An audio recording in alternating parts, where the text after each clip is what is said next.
এবং শক্তিশালী একমাত্র আল্লাহ। তা যুগে যুগে যখন আল্লাহর আযাব এসছে পৃথিবীর কেউ বাঁচাতে পারে।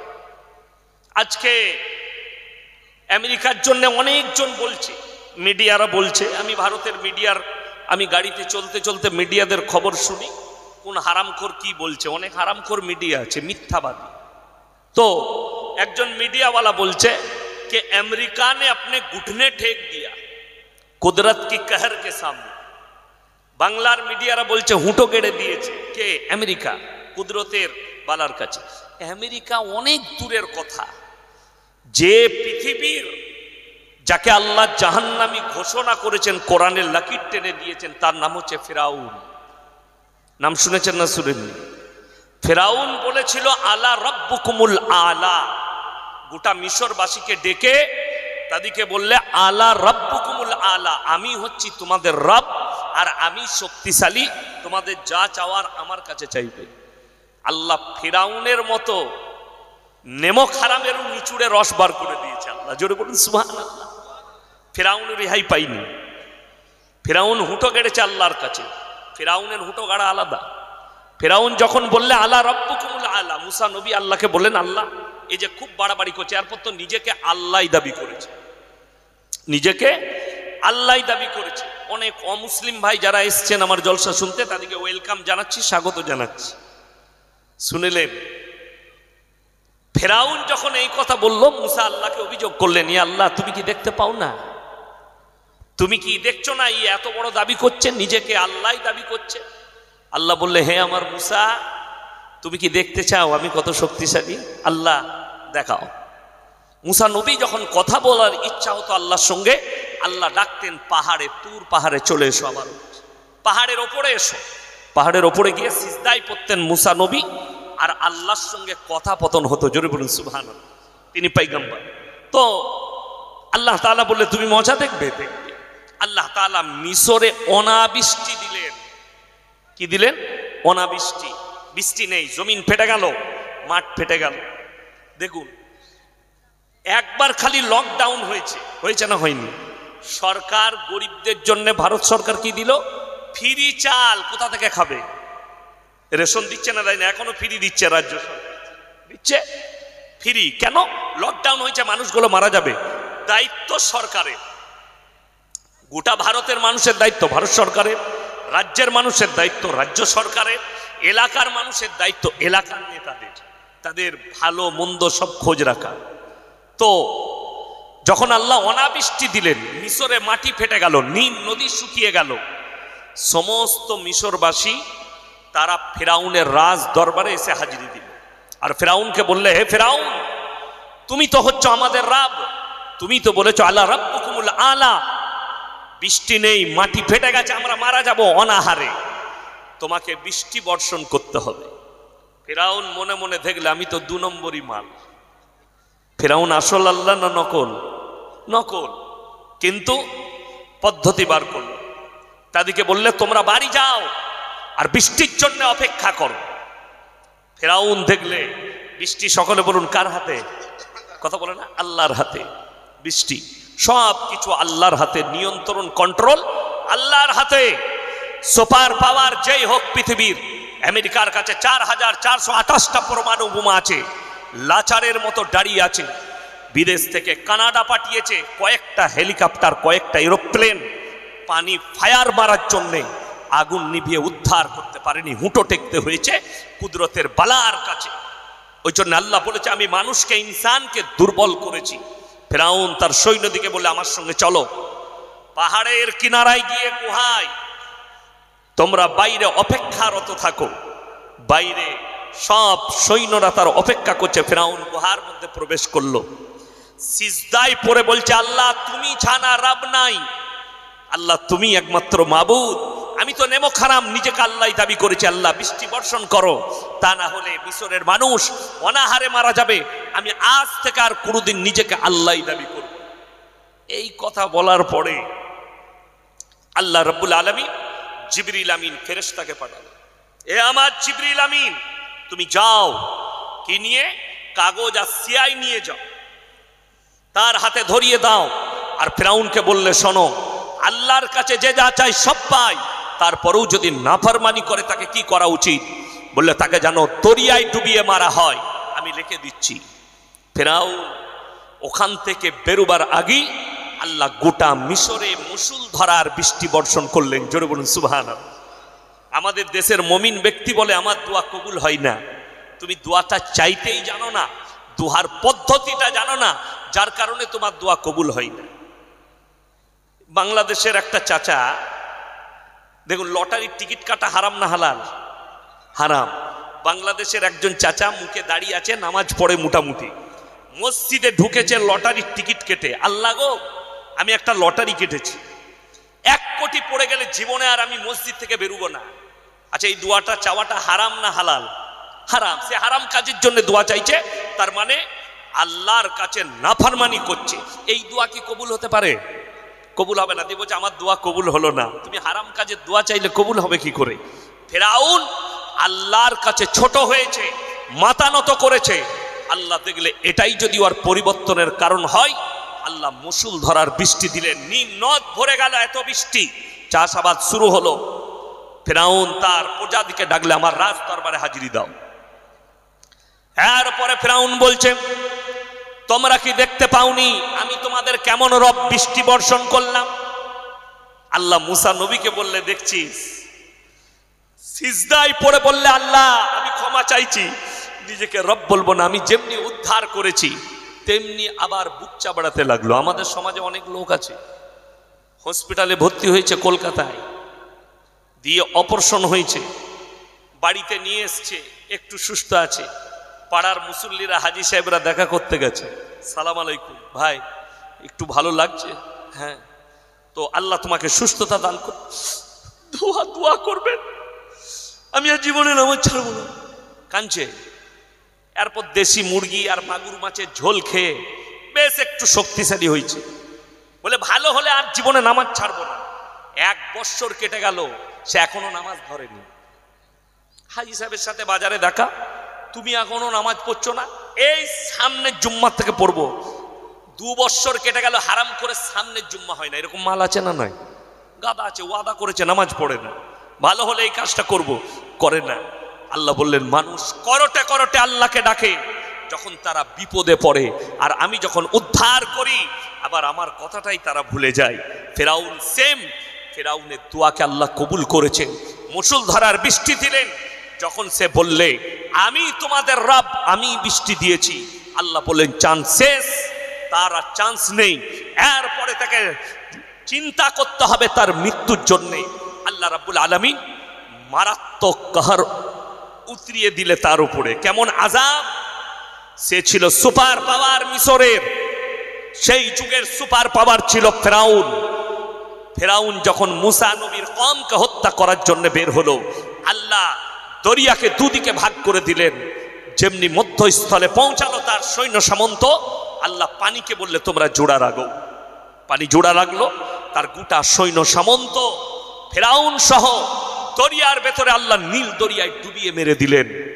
সুপার পাওয়ার নমরুদ ইব্রাহিমকে আগুনের মধ্যে নিক্ষেপ করেছিল। আল্লাহ বললেন কুল্লা ইয়া নারকুনি বারদান ওয়া সালামান আলা ইব্রাহিম, হে আগুন তুমি ক্ষান্ত হও, আমার ইব্রাহিমের একটা পশমকে জ্বালাবার হিম্মত তোমার নাই। আগুন হুকুম পালন করলে। আরো দলিল শুনেলেন, হযরতে ইউনুস নবী মাছে গিলেছে, মাছের পেটে ইউনুস নবী দোয়া পড়েছেন লা ইলাহা ইল্লা আনতা সুবহানাকা ইন্নী কুনতু মিনাজ জালিমিন। এই আল্লাহর কাছে একনিষ্ঠভাবে আল্লাহর উপরে বিশ্বাস রেখে দোয়া পড়ার কারণে আল্লাহ মাছকে হুকুম দিলে তুমি দরিয়ার মধ্যে 40 দিন চলাফেরা করবে, কিন্তু আমার ইউনুসকে হজম করার ক্ষমতা তোমার নেই। জোরে বলুন সুবহানাল্লাহ। 40 দিন পরে ইউনুস নবীকে জীবিত অবস্থায় ফেরত দিতে হয়েছে আল্লাহর হুকুমে। নমরুদ মৃত্যুবরণ করেছে কার দ্বারা? একটা হাতির ওজন কয়েক টন, ঠিক কিনা? কিন্তু সেই হাতিকে আল্লাহ যদি মৃত্যু দিতে চায়, একটা পিঁপড়ে যদি তার নাক দিয়ে ব্রেডে ঢুকে যায়, সেটাই তার মৃত্যুর কারণ হবে। হবে না? হবে না? নমরুদের মাথায় নাক দিয়ে এক মশা আল্লাহর হুকুমে প্রবেশ করেছে। রেওয়ায়েতে আছে সে তার প্রজাকে বললে তোরা আমার মাথায় জুতো করে বাড়ি মার, তোদের পায়ে যে জুতো আছে এত যন্ত্রণা করছে, জুতো করে বাড়ি মার, তা না হলে তোদেরকেও আমি তলোয়ারে করে হত্যা করব। তারা জুতো করে বাড়ি মারতে লাগলো। রেওয়ায়েতে আছে জুতোর বাড়ি খেয়ে নমরুদ মারা গেছে, নমরুদের মতো বাদশা। জোরে বলুন না সুবহানাল্লাহ। আপনি অহংকার কি করে করেন? কোন হিসাবে? কিসের অহংকার আপনার? দৌলতের, মালের না, কোন জিনিসের অহংকার করবেন না। এরপরে আমি বক্তব্য শুরু করছি। আমরা সবাই কোরআনকে বিশ্বাস করব, জোরে বলুন ইনশাআল্লাহ। কোরআনের প্রতি বিশ্বাস সকলের আছে না নাই? আছে। দেখুন, কোরআন পৃথিবীর একটা বড় মুকাদ্দাস কিতাব। এটা সরিয়ে দেন, নামিয়ে দেন। কোরআন বড় মুকাদ্দাস কিতাব। পৃথিবীতে অনেক মৌলবি মুহাদ্দিস বই লিখেছে, লিখেছে না লেখে? বাংলা বই, উর্দুতে লিখেছে। ভারতবর্ষের নয়, এশিয়া মহাদেশের একজন আলিমে দ্বীন, তিনার নাম হচ্ছে মোল্লা আলী মিয়া নদভী সাহেব রহমতুল্লাহ আলাই, যিনি লখনৌয় নদওয়াতুল উলামা মাদ্রাসা প্রতিষ্ঠিতা করেছেন। তিনি 4000-এর বেশি বই লিখেছেন। এগুলো আলেমদের কথা বললাম, কিন্তু জানেন কত সাহিত্যিক কত বই লিখেছে? লিখেছে না লেখেনি? কবিগুরু রবীন্দ্রনাথ ঠাকুর, ঈশ্বরচন্দ্র বিদ্যাসাগর, বঙ্কিমচন্দ্র চট্টোপাধ্যায়, শরৎচন্দ্র চট্টোপাধ্যায়, স্বামী বিবেকানন্দ, এরা দামি দামি বই লিখেছে। আল্লাহর কসম করে বলছি, কোন মৌলবি, মুহাদ্দিস, মুকাররির, মুফাসসির, কোন মনীষী তার বইয়ের হেডিং এ লিখতে পারেনি আমার লেখার মধ্যে কোনো ভুল নেই। কেউ লিখতে পেরেছে? কেউ পারবে? কিয়ামতের সকাল পর্যন্ত পারবে না। অথচ আল্লাহ রাব্বুল আলামিন কোরআন পাঠালেন জিবরিল আমিনের মাধ্যমে, এবং এই কোরআন সম্পর্কে আল্লাহ তাআলা বার্তা দিলেন, যালিকাল কিতাবু লা রাইবা ফি, আমার এই কোরআনে বিন্দুমাত্র সন্দেহের কোনো অবকাশ নাই। জোরে বলুন সুবহানাল্লাহ। এই কোরআনকে যদি এরপরে কোনো মুসলমান অস্বীকার করে, সে আল্লাহর বিরোধিতা করলো না? করলো না? কথা বলেন। কেউ যদি আল্লাহর রসুলের হাদিসের অস্বীকারী হয়, সে আল্লাহর নবীকে অস্বীকার করলো না? করলো না? ওই জন্য শুনেলেন, মুসলমান যদি কোরআনের ওপরে আর রসুলের হাদিসের ওপরে একনিষ্ঠভাবে আমল করে, আপনার কাছ থেকে পৃথিবীর কেউ কষ্ট পাবে না। আমি কালকের জলসায় বলেছি, মেদিনীপুর টাউনের জলসা ছিল মন্ডল মহল্লায়। তো আমি ওখানে বলেছি যে ভাই শুনেন, এই আমাদের দেশের স্টেজগুলো আজকে গল্প গুজব আর মজাকের জায়গা হয়ে গেছে। খুলে দেখেন মোবাইল, ইউটিউব, ফেসবুক খুলে গল্প গুজব পোস্টার দিয়ে আছে। চতুর্বেদী বক্তা, পঞ্চম বেদী বক্তা, অষ্টম বেদী বক্তা, স্টেজে বায়ান কি হচ্ছে? অন্য ধর্মের সমালোচনা করছে, কারু দেব দেবীর সমালোচনা করছে। আমি বলে যাচ্ছি, যে আলেমের কাছে কোরআন হাদিসের জ্ঞান থাকবে, বিশেষ করে কোরআনের তাফসীরের জ্ঞান থাকবে, সে কখনোই অন্য ধর্মের দেবদেবীদের সমালোচনা করবে না। কেন? কোরআনে আছে, ওয়ালা তাসুব্বুল্লাযীনা ইয়াদউনা মিন দুনিল্লাহি ফায়াসুব্বুল্লাহা আদওয়াম বিগাইরি ইলম। হে আমার নবী, পৃথিবীর মানুষকে বলে দাও, তোমরা তাদের দেবদেবীকে গালি দিও না যারা আল্লাহ ছাড়া অন্য দেবদেবীর উপাসনা করে। তাদের ধর্মকে গালি দিও না। অজ্ঞাত অবস্থায় সে তোমার আল্লাহকে গালি দিয়ে বসবে। আপনি এটাও জানেন না, এই গ্রামের একটা লোক যদি চোর হয়, গোটা গ্রামের লোক চোর হবে? কথা বলে না? চোর হবে? বলা যাবে চোর? বলা যাবে না। ব্যক্তিটা চোর। যেমন অনেক সময় দেখবেন মসজিদে জুম্মার দিনে জুতো চুরি হয় না? হয় না? হ্যাঁ, জুতো চুরি হয়। তো আপনি যদি বলেন মুসল্লিরা চোর, তো আপনি গন্ড মূর্খ না। নামাজি কখনো চোর নয়, চোর নামাজি সেজে যায়। কথাটা বুঝতে পারেনি? চোর কি সাজে? নামাজি। তো এটা নামাজির দোষ নয়। একটা লোক যদি অপরাধ করে, গোটা কমিউনিটি দায়ী হবে না। আমি কালকের জলসায় বলেছি, নূপুর শর্মা বলে একটা বোম্বাইয়ের মেয়ে আল্লাহ রসুল সাল্লাল্লাহু আলাইহি সাল্লামকে গালি দিয়েছে। এটার জন্যে গোটা হিন্দু কমিউনিটি দায়ী নয়, সেই ব্যক্তি দায়ী। আর আমার উত্তর হচ্ছে, কলকাতায় আন্দোলন কেন করতে হবে? গাড়ি কেন পোড়াতে হবে? শুনেলেন, কুকুর কামড়ালে আপনারা কুকুরকে ঘুরিয়ে কামড়ান তো? কথা বলে না? কামড়ানো যাবে? কামড়ানো যাবে না। তাইলে আপনার আর কুকুরের মধ্যে পার্থক্য থাকবে না। আপনাকে কি করতে হবে? কুকুরে কামড়ালে ইঞ্জেকশন নিতে হবে, ভ্যাকসিন দিতে হবে।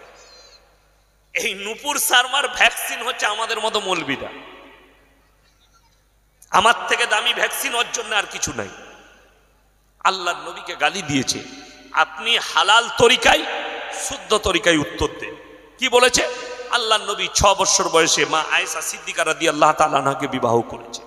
9 বছর বয়সে তিনি সংসার শুরু করেছেন। আরে বাবা, 1400 বছর আগের ঘটনা এটা, ঠিক কিনা কথা বলে? 1444 বছর আগেকার ঘটনা। আর আমি আপনাকে সেদিনের ঘটনা বলে দিই। বঙ্কিমচন্দ্র চট্টোপাধ্যায় যেদিনে বিবাহ করেছেন, ওনার স্ত্রীর বয়স ছিল 5 বছর। তাকে তুমি কি বলবে আমি তোমার কাছে জানতে চাই। ঈশ্বরচন্দ্র বিদ্যাসাগর যেদিনে বিবাহ করেছেন, ওনার স্ত্রীর বয়স ছিল 8 বছর। ওনাকে কি বলবেন আমি তোমার মুখ থেকে শুনতে চাই। এদের মুখে ট্যাব লেগে যাবে, এই কথা বলতে পারবে না। কবিগুরু রবীন্দ্রনাথ ঠাকুর যেদিনে বিবাহ করেছেন, ওনার স্ত্রীর বয়স ছিল মাত্র 11 বছর, 11 ইয়ার্স, 11 বছর। উনাকে কি বলবে? আর আমি বলছি শ্রদ্ধার চোখে দেখি, তুমি কেন গোটা ভারতের যতগুলো স্কুল কলেজ আর ইউনিভার্সিটি আছে, তাদের হেডমাস্টারের মাথার উপরে ইনাদের ছবি লাগানো থাকে, ঠিক কিনা কথা বলে? ইনাদের জন্ম মৃত্যু, তোমার থেকে দামি দামি ডাক্তার মাস্টাররা ইনাদের জন্ম মৃত্যু দিবস পালন করে, করে না করে না? তাহলে তুমি এদিকে কি বলবে? শুনেলেন, একটা মানুষকে গালি দেওয়া খুব সহজ। কোথায়? পেছনে। কথাটা বুঝতে পারেননি? কোথায় বললাম? পেছনে। আমি আসি, ফেসবুক খুলে দেখুন কতজন কমেন্টে গালি দিচ্ছে। তো কমেন্টে গালি লেখা সহজ, বাপের বেটা হলে স্টেজে এসে গালি দিয়ে দেখায়, যদি হিম্মত থাকে। বাপের বেটা হলে। এই যে গতকালকে দেখলাম, আজকে আমাকে ভিডিওটা পাঠিয়েছে দুপুরে, জুম্মার নামাজ ফামাজ তো পড়েই না, মুসলমান হলে তো পড়বে। তার নাম হচ্ছে একটা আমাদের এই হুগলি ডিস্ট্রিক্টে আছে, আরামবাগ টিভি শফিকুল বলে না, দালাল মার্কা। আমার লেগে বলেছে এই মৌলবি হচ্ছে জঙ্গি, আতঙ্কবাদী। আপনাদের কি মনে হচ্ছে? তাই তো। আমি বোমা তৈরি করি, বড় কষ্ট লাগে। একটা এটিএম ডাকাতি করলে মাদ্রাসায় পড়া লাগবে না ইঞ্জিনিয়ার হতে হবে? কথা বলেন।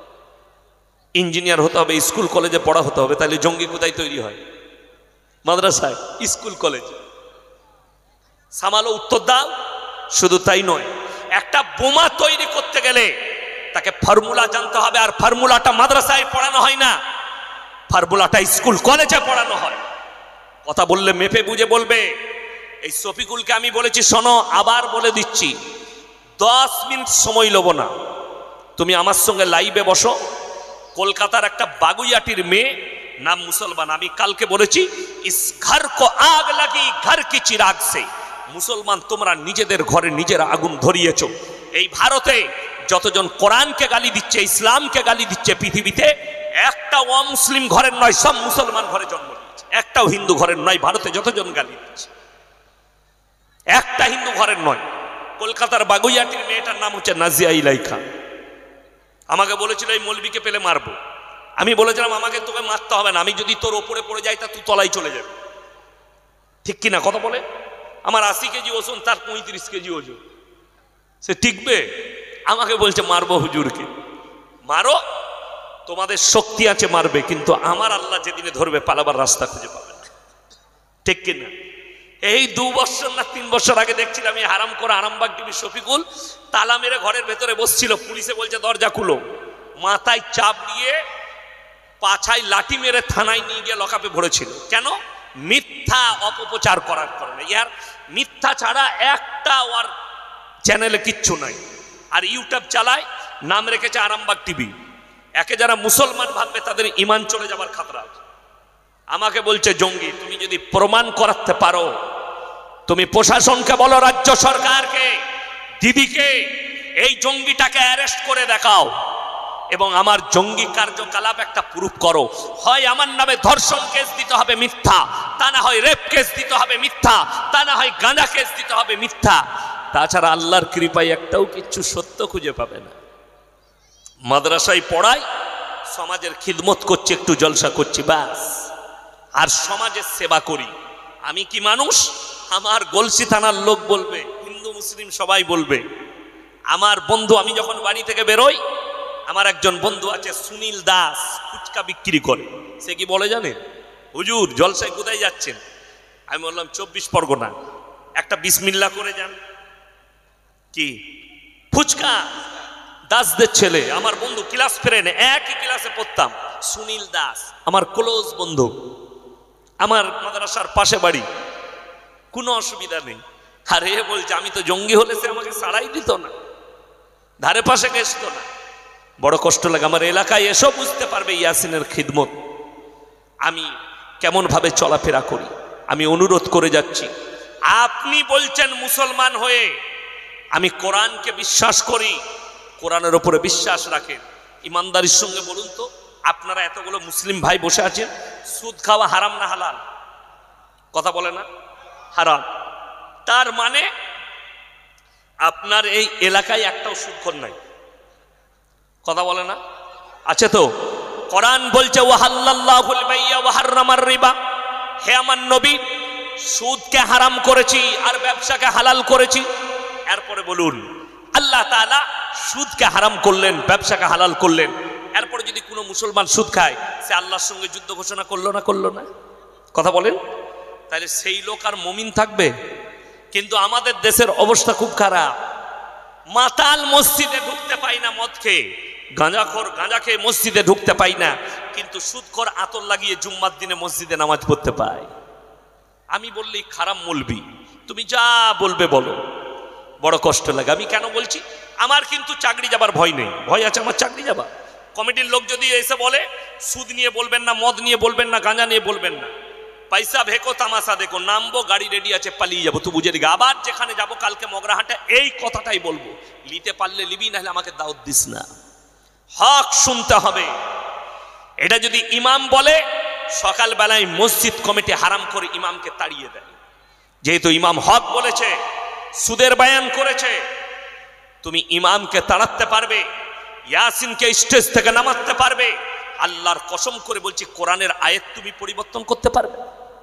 রাসূল সাল্লাল্লাহু আলাইহি সাল্লামের হাদিস, নবীজি বললেন, হে আমার সাহাবীরা শোনো, কেউ যদি 1 টাকা সুদ খায়, নিজের মায়ের সঙ্গে 36 বার জিনা করার সমান পাপ হবে। জোরে বলুন নাউজুবিল্লাহ।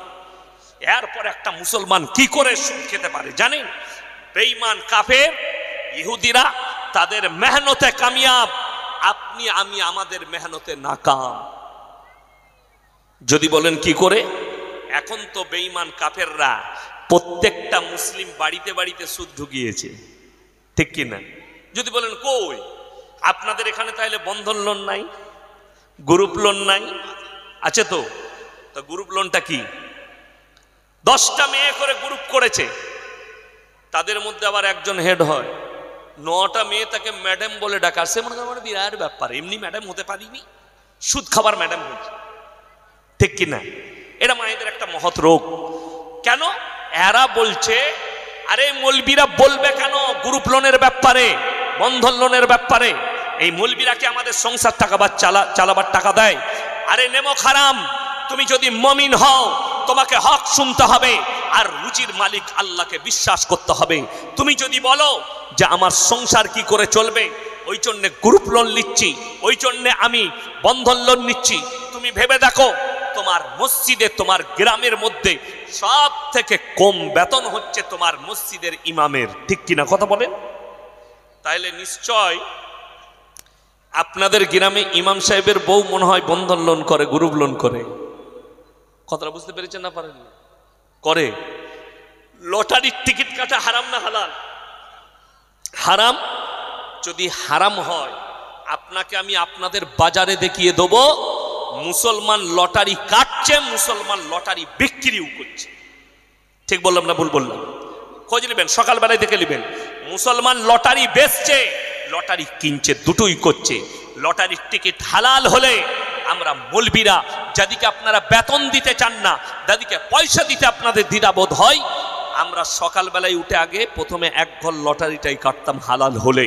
লটারির টিকিট হারাম, তার কারণ একটাই, মারাত্মক হারাম। সেই হারামটার দ্বারা আপনার ঈমান চলে যাবারও কি আছে, খাতরা আছে। কেমন করে শুনেলেন? আমাদের দেশে গণককার আছে না নাই? তাদেরকে জ্যোতিষী বলে মানুষে, মুসলিমদের মধ্যেও আছে, অমুসলিম ভাইদের মধ্যেও আছে। জ্যোতিষী, মোবাইল খুলেন এখন ফেসবুকে অহরহ অ্যাড দিচ্ছে, ইউটিউবার ফেসবুকে অমুক বাবা, বাবা জালালউদ্দিন, একটাই ফোনেতে কামিয়াবি, জ্যোতিষী আপনার ভবিষ্যৎ বলে দিবে। আল্লাহর কসম করে বলছি, কেউ যদি বিশ্বাস করে এই লোকটা ভবিষ্যৎ বলতে পারে, আপনি কাফের হয়ে যাবেন, ঈমান চলে যাবে। ভবিষ্যৎ একমাত্র আল্লাহ ছাড়া পৃথিবীর কেউ, কথা বলেন, জানে না। আল্লাহ তাআলা কোরআনে 5টা জিনিসকে গোপন করলেন, জোরে বলুন সুবহানাল্লাহ। কটা? 5টা। 1 2 3 4 5। কি কি? সূরায়ে লুকমান। কোন সূরা বললাম? সূরায়ে লুকমান। দেখবেন যিনারা শিক্ষিত লোক আছেন, পেপার বরাবর পড়েন, তারা জানবে, যারা খবর দেখে। 2012 সাল, তখন সোশ্যাল মিডিয়া এতটা ছিল না। 2012 সালে এত মোবাইল ছিল ঘরে ঘরে, হাতে হাতে ছিল না। আমি কিন্তু তখনও বক্তা। আজকে মোবাইলে দেখছেন বলে আমি 17 বছর জলসা করছি, 17টা বছর জলসার স্টেজে আছে। তো 2012 সাল আমার জলসা ছিল মুর্শিদাবাদের রেজিনগর, বেলডাঙ্গা থানা রেজিনগরে। তো আমি জলসায় গেছি, সেই দিনে একটা খবর সম্প্রচার হয়েছে। কোথা থেকে? লন্ডন থেকে। লন্ডনের একজন পপ বৈজ্ঞানিক তিনি বলে দিলেন পৃথিবীটা 72 ঘন্টার মধ্যে ধ্বংস হবে। সব মানুষ ভয়ে মরতে লাগলো। আমি তখন বলেছিলাম, সেই সময় সোশ্যাল মিডিয়া ছিল না বলে, তাই না হলে লোকরা শুনতে পারত। আমি বলেছিলাম, যে বলেছে 72 ঘন্টার মধ্যে পৃথিবী ধ্বংস হবে, সে এমনি বলেনি, 72 কেজি গাঁজা খেয়ে বলেছে। কত বললাম? 72 কেজি। আচ্ছা, পৃথিবীটা ধ্বংস হয়েছে না আছে? কথা বলে না? আছে। শুনেলেন। দ্বিতীয় নম্বর, গত 2023 সালের রমজান মাসে, 24 সালের রমজান মাসে বাংলাদেশের এক হুজুর, আর আমাদের দেশের লোক সব থেকে বেশি ভালোবাসে কি? মেয়েরা, ছেলেরা, কিছু লোক আছে সুর করে বক্তব্য দিতে হবে, সুরে জলসা শেষ, বুঝলি কি বে, বুঝিনি কিছু, দে জলসা শেষ হয়ে গেল। এই তো আমাদের সমাজ শেষ হয়ে গেল। হুজুর বয়ান করছে, বাবাজিরা আমার বন্ধুগণেরা, 15ই রমজান শুক্রবার, আল্লাহ নবী বলেছেন দিনটা হবে শুক্রবার, আর 15ই রমজান হবে, আল্লাহ ওই দিনে পৃথিবীকে ধ্বংস করে দেবে। যা বুঝে করগা। আমি রমজান মাসে হাওড়ায় 15 রমজান আদায় করতে এসেছি, সকালবেলায় ফজরের পরে বেরিয়েছি, আর রমজান মাসে আদায় মাদ্রাসা। একজন ফোন করে বর্ধমান থেকে বলছে, হুজুর 15ই রমজান কি হবে? আমরা, তুই আগে মরবি, ফোনটা রাখ, এই মানসার কাজ করছি। মানুষ ভয়ে। আচ্ছা বলুন তো, ধ্বংস হয়েছে? হয়নি। কেন? শুনেলেন এরপর। এটা কোরআন। গোটা পৃথিবীর যত জ্ঞানী শুধু নয়, নবী, পয়গম্বর, রাসূল, সমস্ত সৃষ্টিকুলের কাছ থেকে আল্লাহ গোপন করলেন কি? ইন্নাল্লাহা ইনদাহু ইলমুস সাআ, কিয়ামত কবে হবে আমি আল্লাহ ছাড়া পৃথিবীর কেউ জানে না। আল্লাহ নবী সাল্লাল্লাহু আলাইহি সাল্লামকে একাধিকবার প্রশ্ন করেছে। কারা? বেঈমান কাফেররা। কি ব্যাপারে? ইয়াসআলু আইয়ানা ইয়াউমুল কিয়ামা, হে আল্লাহর নবী আপনি বলুন কিয়ামতটা কবে হবে। মানুষকে এত ভীত কঙ্কিত করছেন, কিয়ামত সম্পর্কে বর্ণনা দিচ্ছেন, কিয়ামতটা তারিখটা বলুন। আমার আল্লাহ উত্তর দিয়েছেন। আপনারা জানেন এখন চাঁদের জায়গা বিক্রি হচ্ছে, শুনেননি? পেপার পড়ুন, তাইলে শুনতে পারবেন। মোবাইল দেখুন, টেসেল কোম্পানি নাকি একটা আছে, ইলন মাস্ক, তাই তো? টেসলা কোম্পানি, এর যে মালিক, সে বলছে আমি চাঁদে 1 মিলিয়ন মানে 10 লক্ষ লোকের থাকার ব্যবস্থা করছি, সেখানে বসবাস করতে পারবে। কেন? আগামীতে যে 3য় বিশ্বযুদ্ধ হবে, পরমাণু যুদ্ধ হবে, অন্য কোনো যুদ্ধ হবে না।